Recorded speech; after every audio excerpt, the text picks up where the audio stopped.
Students, today we will read third chapter.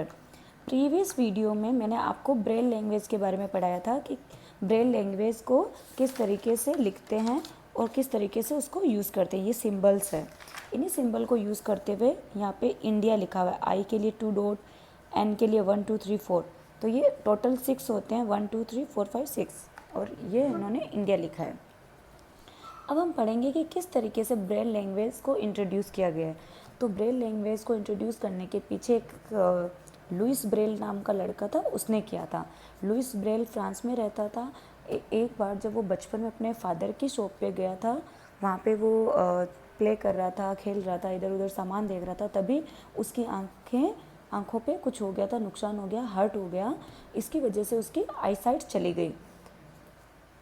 Braille was a brilliant student. Louis Braille बहुत ज़्यादा brilliant student था, इसको पढ़ने लिखने का बहुत ज़्यादा शौक था, लेकिन जैसे ही उसकी आई साइट गई, अब इसको पढ़ने में प्रॉब्लम हो रही थी।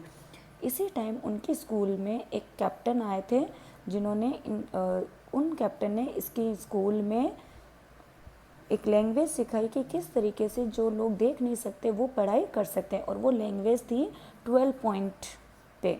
और इसी 12 पॉइंट से इंस्पायर होके लुइस ब्रेल ने भी अपना खुद का लैंग्वेज इंट्रोड्यूस किया, और उसने 12 पॉइंट की जगह 6 पॉइंट को यूज़ किया, और तभी से इस लैंग्वेज को हम ब्रेल लैंग्वेज के नाम से जानने लगे। मीन्स कि Louis Braille he was the father of this Braille language. You have learned that how the people who can't see can also study. You might have seen such peoples also who are dumb, mute जो बोल नहीं सकते, and deaf जो सुन नहीं सकते.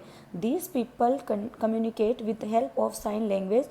Come let's see how does sign language work. आपने ऐसे बहुत सारे लोगों को देखा होगा जो सुन नहीं सकते, जो बोल नहीं सकते, फिर भी वो एक दूसरे से कम्युनिकेट करते, वो एक दूसरे से बात करते। तो कैसे? उसके पीछे होता है साइन लैंग्वेज, वो इशारों से समझाते हैं। What did you understand? Divide the class into 2 group. हम अपने क्लास को 2 ग्रुप में डिवाइड करेंगे. One student from a group has to give instruction silently with his hand only. एक ग्रुप का एक बच्चा खड़ा होगा और वो कुछ समझाएगा, बिना बात किए हुए वो अपने हाथों को यूज़ करते हुए दूसरे वाले ग्रुप को समझाएगा. As stand up, come here, open the book, etcetera.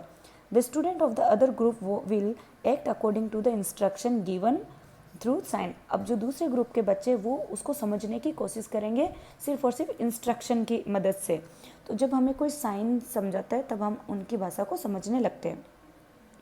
The way you could understand the instruction through sign language, the same way sign language is use for mute deaf people. और उन्हीं sign instruction की वजह से mute and def people समझते हैं. Below are given the picture of sign language. See these pictures and in the class you try to make your classmate understand your point without speaking. ये देखो, जैसे मैंने आपको ब्रेल लैंग्वेज समझाया था कि किस तरीके से पॉइंट से वो ABCD अल्फ़ाबेट लिखना सीखते हैं, वैसे यहाँ पे ABC जो देख नहीं सकते उनके लिए ये लैंग्वेज होती है, और जो सुन नहीं सकते, जो बोल नहीं सकते, उनके लिए ये लैंग्वेज होती है. सेरेब्रल पाल्सी, ये भी एक ऐसा डिजीज़ है जिसमें हमारी बॉडी फिट होती है, फिर भी हमारे जो बॉडी पार्ट्स हैं वो प्रॉपर तरीके से फंक्शन नहीं कर पाते हैं. ये cerebral palsy. Have you heard this name? This is a kind of disease. ये एक डिजीज़ है, मतलब बीमारी है. Hands, legs and all other organs of the patient of cerebral palsy are normal होते हैं, but they don't function properly. हमारे हाथ पाँव सब होते हैं, लेकिन वो फंक्शन सही से नहीं करते, वो ढंग से काम नहीं कर सकते. अगर वो पानी का ग्लास उठाएंगे हाथ से तो वो ग्लास को उठा ही नहीं पाएंगे. The cause of this disease is that the brain of the patient suffering from it has no control upon his organ. क्योंकि उनका जो ब्रेन है वो ढंग से काम नहीं कर पा रहा है. For example, he can't pick up the book kept in front of him. Yes, देखो, अगर वो ढंग से उसका ब्रेन वर्क नहीं करेगा तो सामने अगर बुक भी रखी होगी फिर भी वो बुक को नहीं उठा पाएगा, ऐसे हिलने लग जाएंगे. This disease need a particular type of physical exercise, और इस डिजीज़ से लड़ने के लिए हमें फिजिकल एक्सरसाइज करने की ज़रूरत होती है, जैसे स्ट्रेचिंग करना, हाथ से एक्सरसाइज करना इस तरीके से, या दूसरी एक्सरसाइज फिजिकल एक्सरसाइज होनी चाहिए। Physical exercise gradually enable the brain to control other organ the same way there is different physical exercise for practice of speaking and writing too, और अलग अलग तरीके की फिजिकल एक्सरसाइज होती हैं जो डॉक्टर्स हमें ट्रीट करते हैं, वो हमें इसके बारे में पूरी जानकारी देते हैं। It makes the person normal gradually, और इन्हीं एक्सरसाइज की वजह से एक इंसान नॉर्मल हो जाता है। Though he can't work at normal speed like us but still he improve to be a great extent, वो हमारी तरह जो नॉर्मल इंसान होता है उनकी तरह तो काम करना नहीं कर पाते उन स्पीड से, बट फिर भी वो पहले से काफ़ी ठीक हो जाते हैं।